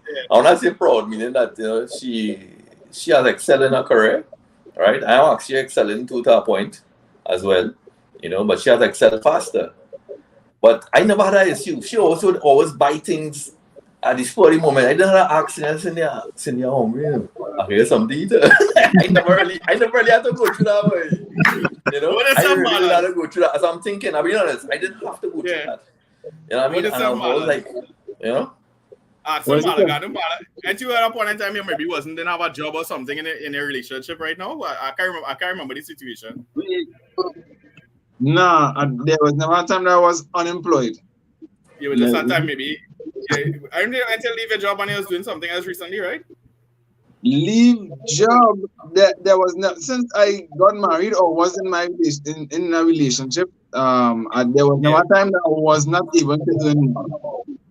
Right, but I Okay, do so you make had to be in less. that situation. I do make less than And how that my it wife. feel to you? Like How I that is, you catch up know? boy. I just feel like I had to catch up boy. Yeah. Ever? Yeah. I It is don't mind. motivated. Yeah, a little bit. For what I'm doing right now, I just feel like I could catch up, I could do it. But I would say sometimes it really feel like, because remember I grew up thinking as the man, you is the man, boy, you wearing pants, boy, you wearing you wearing skate, you wearing skate, right? So you had to put everything on the table, you had to pay all the bills, you is about you. And well, I guess when I get older and I see, but wait now, but that's not the scene with my father. You know what I mean? It was a joint thing that well, and I think I always found that if I'm marrying somebody, it had to be something that both of us do. Now, counseling helped too, because once again, I used to always feel like whenever I go in a restaurant, I had to pay the bill because the man had to pay the bill. I don't know, man. Paying. I would feel that kind of how I am. I cannot feel about that. That's if you want to call that pride or whatever. But after my little counseling and realizing certain things or accepting certain things, I say, right, well, this is the case. Both of us talk about it. Chris, Mark, say, you talk about it, and it's something both you all agree on. It could be hard sometimes, as you talk about KFC and thing. You know, you want to do some things, Mark, and you find, but I'm not making this up. I want to do this. Yeah, boy. I might have it, but it really helped me to understand it's not my money anymore. So even if I'm making less or whatever, that's not my money only. That's hers too. You know, and especially when they expect them, you know, Chris was saying to the person you marry are important because she never make me feel like, hey, I'm making more money than you the other. Right. I call the shots, you know. So you said never make me feel like that now, boy. So, you know, if I did feel like that, it would be me feeling insecure or feeling whatever it is now, boy. But it's hard sometimes. That's all I would say. It's hard sometimes. All right, awesome. I'm going to Daniel right here. This question, Daniel. Maybe asking one more question after, guys. And if it is you all in the comments want to ask a question, you all could go ahead, right? But here this question, right? Are men open to taking critiques from their wife or even their girlfriend? Is that general thing that men open to take, you know, critical advice or critiques about anything about their life, their mannerisms, anything? Is that general thing men are open to for? I think generally it's difficult for men and people in general to receive criticism, because it's a lot of time people feel that you're attacking them and you know something they're doing wrong. But I think the difference is being in Christ and realizing, you know, that He is the one that changed us. So I could personally, I try to understand, you know, where the person is coming from, try to see the person point of view, you know, what they're saying is, does this really make sense? Because sometimes somebody critiquing you, but then you're thinking, well, this don't make sense. I don't agree with you. So it's up to you to say, whether you agree with that or not. And like, I understand Ravini. So if she is telling me something that I need to change about myself, I would know that she's coming from a place of love. So I would say, this is something that genuinely bothers her. So let me think about it to see if it's something that I need to change. And that is how I would process it. I would say, let me think about it to see if it's something to change.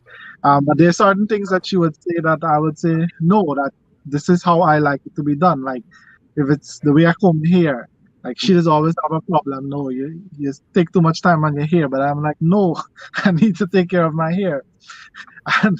And certain things that she might see is important. Like, she might say, oh, you need to wear this shirt. Like this shirt I'm wearing today. She made me wear this shirt.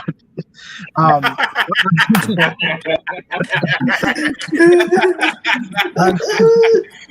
and it's like my hair, I like to comb it and have it nice and looking good. But she's like, but nobody look at your hair. Why are you so concerned about your hair?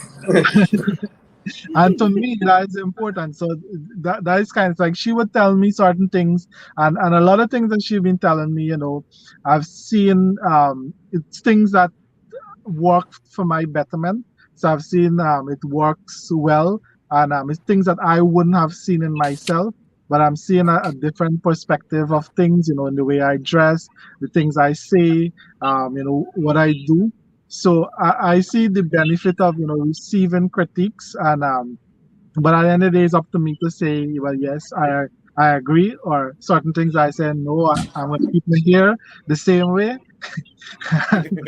and but it depends on what it is. If it's a minor thing like physical appearance or something that I feel strongly about, I would do what I want. But if it's something that it's more deeper, then something we gotta discuss and see how we're gonna work through it. But I think generally, men, general level, I think a lot of people have issues receiving criticism, because in my work as well, part of my job is to give people constructive criticisms and appraise people, and give them recommendations on how to improve. And a lot of people don't take it well. They see as you attacking them rather than seeing it as somebody trying to help you.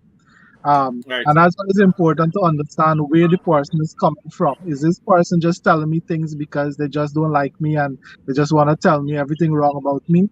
Or is this person coming from a place where they really truly want to see me improve and grow and change, what I'm doing wrong? So I think that is important to understand where the person is coming from, and that would kind of change your perspective, and how you view the criticism that this person gives you.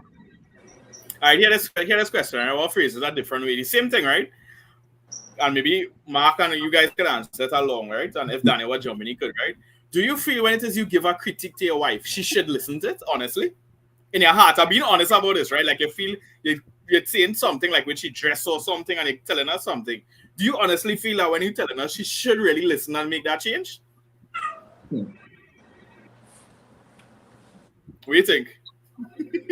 Well, Chris, we laugh at that. No. I laugh at something else. Sorry about that. Well, I would Yes, say- agree. You want to hear that answer, but anyhow, go ahead. Well, me and my wife, we have we cannot talk about those things, and we open when it comes to critique. I actually am very open to my wife telling me things that I could do to better myself, because I am sure that she loves me.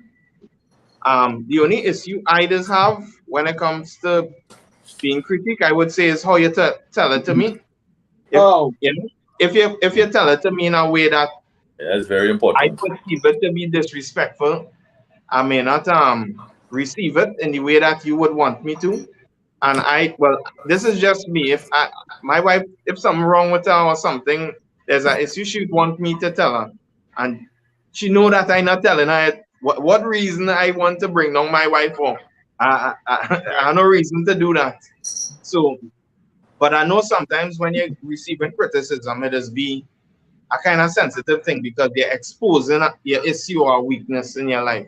So I just try to have an element of love in it, to be honest. And for me, however you tell me, I will hear what you're saying, but sometimes I would say it is be harder to take it if you do it in a disrespectful way. But anybody tell me anything, I will really take it into consideration. But I also would had I never really like getting critique and criticism and thing.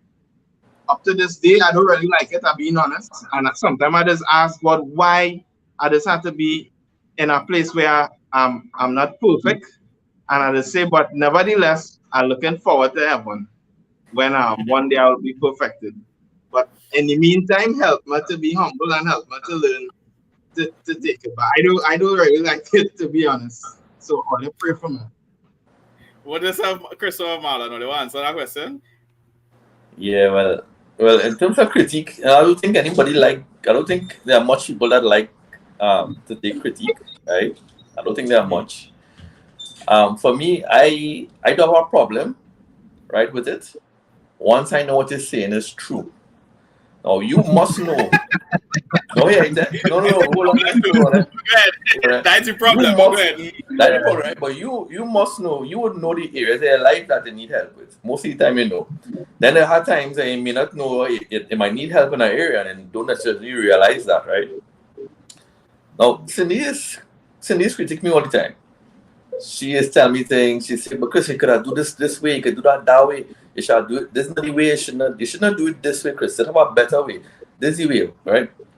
And a lot of the times, I'll be honest with you, 75% of the time she'll be right, right? 75% she'll be right. And then there's the 25% that she's not right, right? And most of the times I would listen. I would try to listen, you know, but sometimes it's difficult.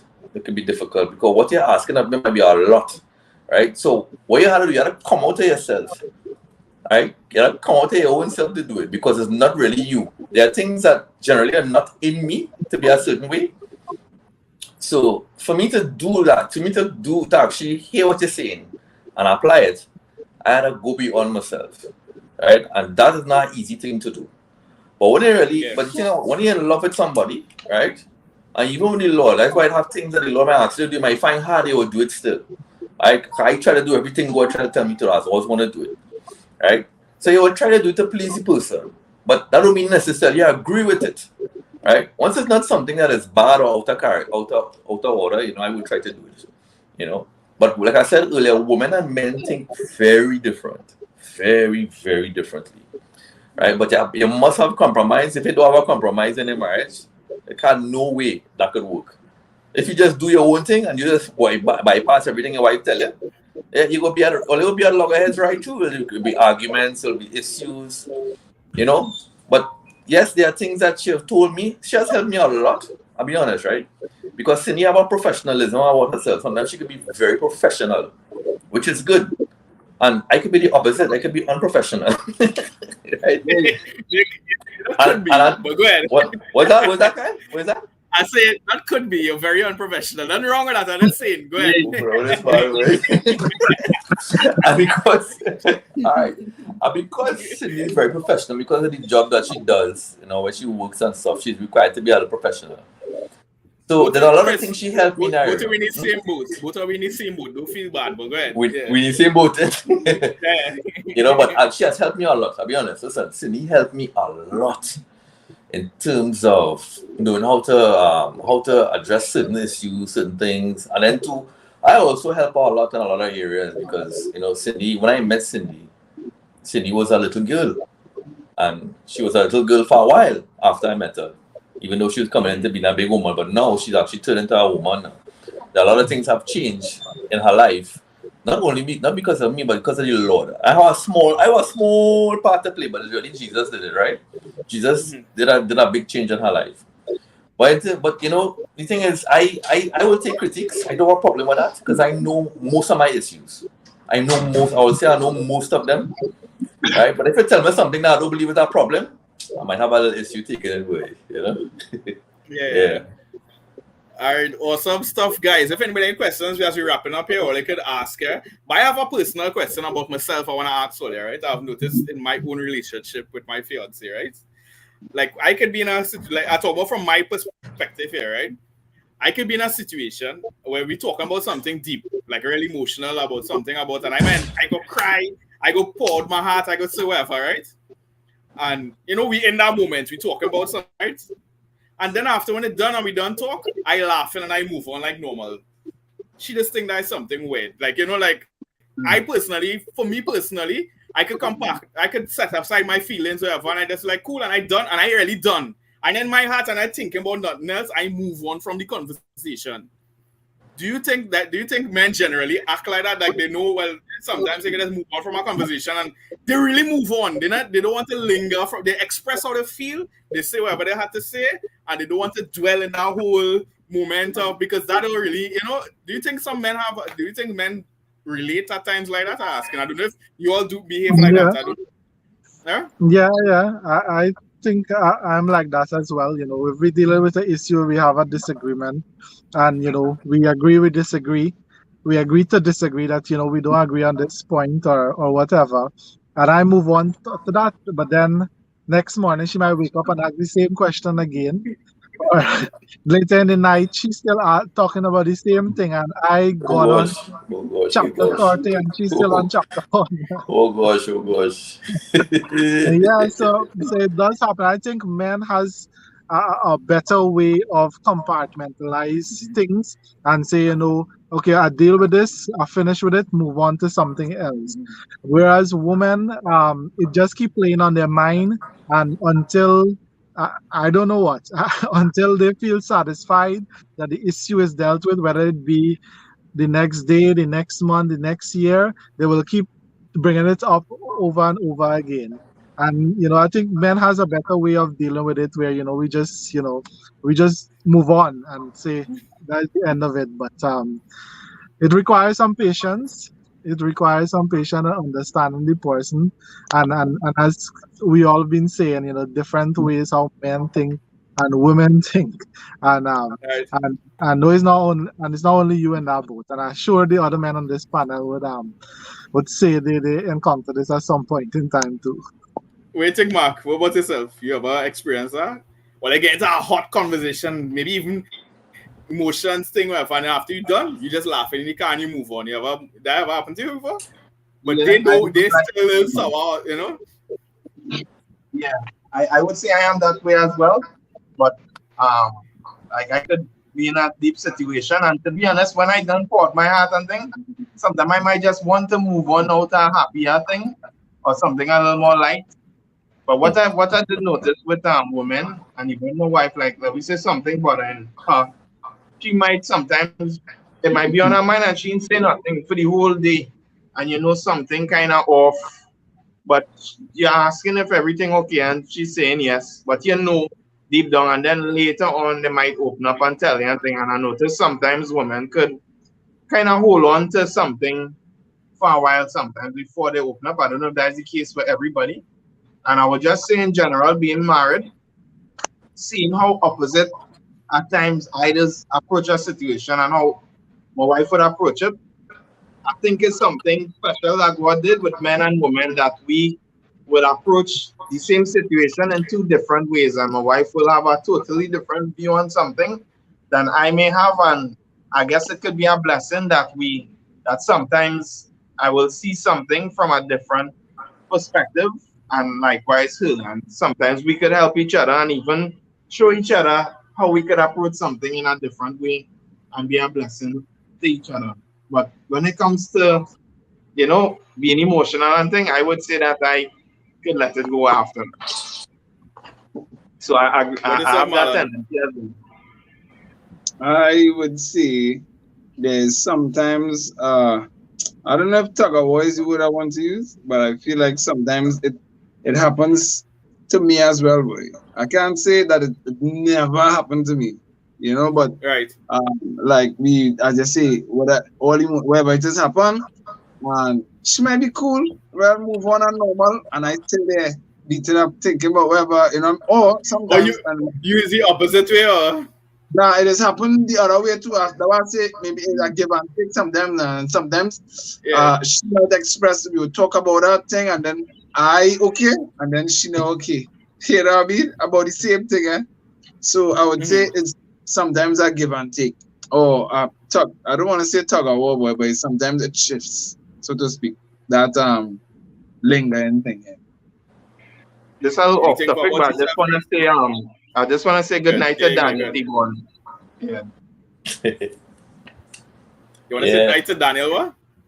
Now he say he's stepping out for the night, so we want to thank Daniel for being here. Hey, Why Daniel, didn't you you have a have good said night, that? I man. didn't even hear that. I hear it in the Yeah, private. good night, Daniel. Yeah, I didn't see anything or hear Okay. anything. Yeah. Yeah. What is up, Chris? Will you wrap up there? What do you think about that? Yeah, listen. The thing with me is you know, I share. I feel exactly how all of you feel in terms of that.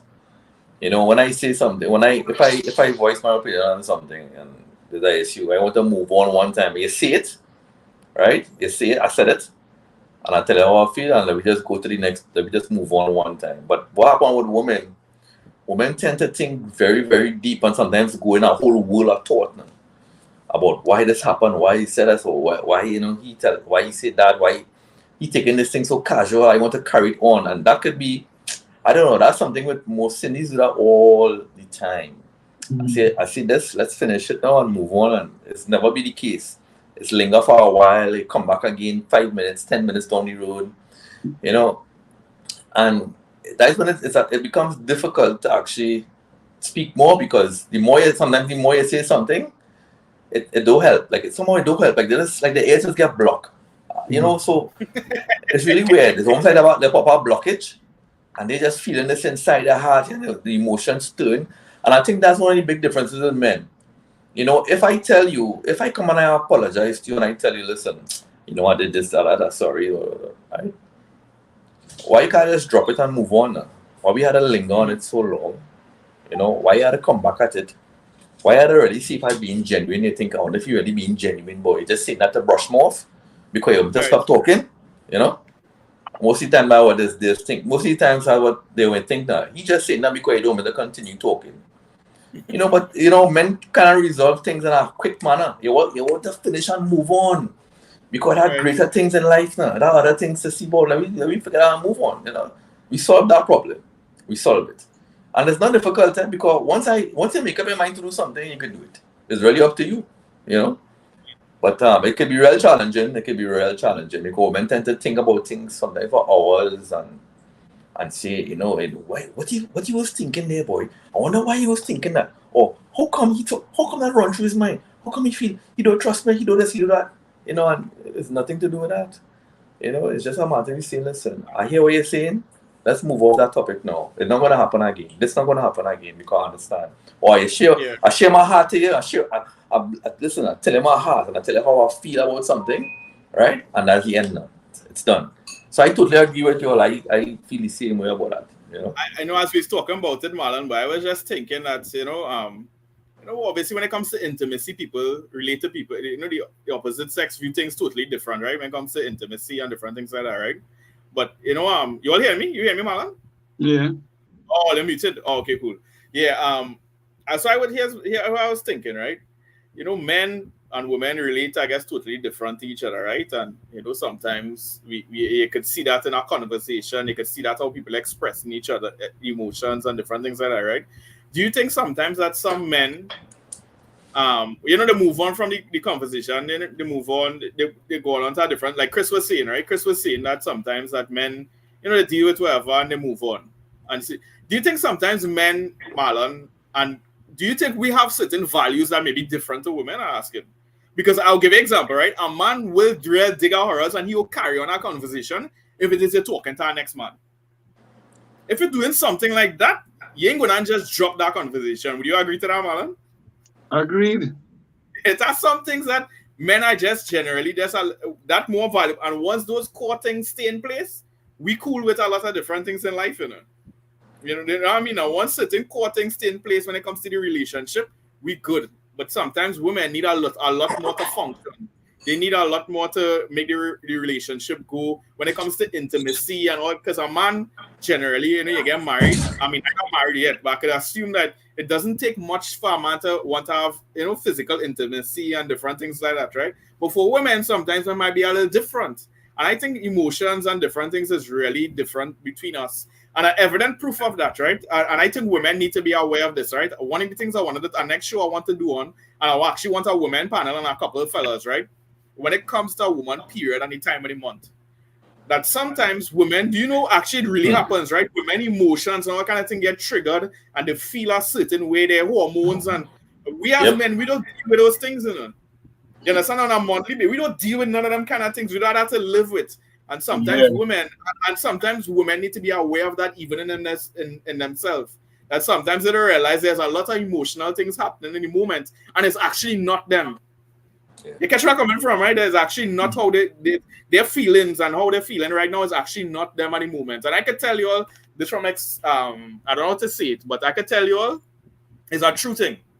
It's a true thing that women, and I'm talking about, I'll give you an example, right? That a woman can have certain issues happening and she's not even aware of it. Emotionally, she does not know why she's acting a certain way. And do you know it's because sometimes it's linked to they're even simple thing. I'm not blaming it something on the period, right? But there's sometimes some women emotionally, their hormones and different things, and they don't really understand why they're acting a certain way in the moment. And is this a unique? I actually would like to do a program that and hear women's opinion on that and hear the men, like married men, obviously, men who've been with a woman and they went through those things. I would like to hear like the opposite side of this situation, because there's more that's be happening in a scenario than we could see or understand, and even there are times we're even aware of it. So, I want to thank Chris. I want to thank Marlon. I want to thank Daniel for being on the show. You guys, we had an awesome time. It was powerful. A lot of people left comments. Mark, maybe you could lead out the show. It's 3 giveaways. You could pick 3 people. I think Sonny had to win something, boy. Sonny just was Sonny, you share your heart tonight, boy. Yeah. So you guys, Mark, you take it away. Good night, guys. Yeah. Hey, so we wanna thank everyone being a part. Marlon, Marlon, yes, still. Marlon, we thank you, Marlon, real drinking out, taking your water and things. So yeah, guys, we wanna thank you for all your comments. There's a lot of people that commented. This show was more of a an interactive one where we spoke and touched on the issues and even the the questions I would have had. I want to say good night to a couple of people that was commenting, like Sammy Dread. Good night to you, Sammy. Tony, you real comment, and I was reading your comments. I really appreciated your comments and for you sticking out throughout the show. Kwasi as well, big shout out to Kwasi for sharing your views on the various things. I see we had Marissa watching on YouTube, so good night to you as well. And Ayana Tucson, special good night to you. I want to do the 3 giveaways. So for those of y'all who name our call, you could just inbox us. If you could just inbox your email to the Real Talk inbox, and we will send the Amazon voucher to your email. So the first person, I want to say congratulations to you, Tony. You're our first winner. So congrats, thanks for being a part. I hope that you would, continue to support by viewing and sharing it to people that you believe will be a blessing to. There was Kadeem Sozano. I saw you commented as well, so you are second winner. So you could inbox us your email address. And also Juliet Abraham. I believe you are a new viewer. I haven't seen you in the past. So congrats again. Guys, we hope that the show was a blessing tonight. We thank you for your questions. We hope that, Chris and everybody that shared that we would have been a blessing to your life. And I hope that you enjoy your weekend. You guys, keeping the Lord, even if you didn't get a question answered tonight, the Lord answers all the questions. Jesus is the answer to everything. God is our strength, and his ways, his love, his spirit could really guide you and lead you into his paths of righteousness and blessing. So I want to say thanks again for being a part, and you guys enjoy your weekend. Have a great night, everybody. See you all then.